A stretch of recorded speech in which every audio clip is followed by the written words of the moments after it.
আরে আম্মু, তুমি এই জায়গায় কেন আসছো? আমি তোমার গাড়ির পিছে পিছে আইছি মা। তুই কেন আসছিস মা? আমি তো তোকে আসতে নিষেধ করেছিলাম। শোন, আজকের পর থেকে আমি আর তোর মা না, আমি আর তোর সাথে কোনোদিন থাকতে পারবো না। তুই কেন এসেছিস মা? মা তুমি সব কি বলতাছো? এই শোন, আজকে থেকে আমি আর তোর মা না, তুই এখন এখান থেকে চলে যা। এই, তুই এখনো দাঁড়ায় দাঁড়ায় এখানে কি দেখতেছিস? যা এখান থেকে। মা আজকে না আমি সারাদিন কিছু খাইনি। কি বলতেছিস মা? তুই সারাদিন কিছু খাসনি? আয় মা, তুই আমার বুকে আয়। মারে, তোরে নিয়ে আমার অনেক কষ্ট হয়। তুই সারাদিন কি করিস না করিস, কিন্তু আমি কি করব মা? তোর নানা তো আমার কোনো কথাই শুনলো না, আমাকে জোর করে বিয়ে দিয়ে দিল। এখন তো আমি অন্যের স্ত্রী। সে কি এখন তোকে মেনে নেবে? কোনোভাবে মেনে নেবে না মা।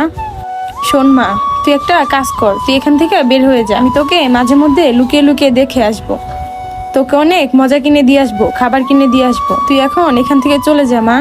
তুই সারাদিন কেন খাসনি মা? তুই না খেলে যে আমিও কষ্ট পাই, সেটা কি তুই জানিস না?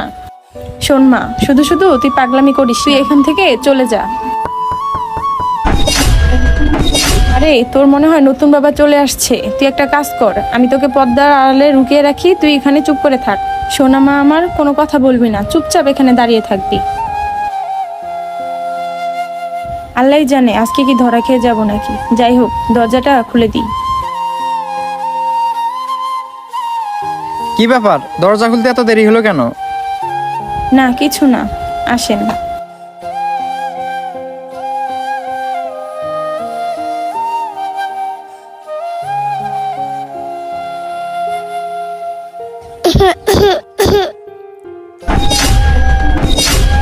কি ব্যাপার, রুমের ভিতর কাশি দিল কে?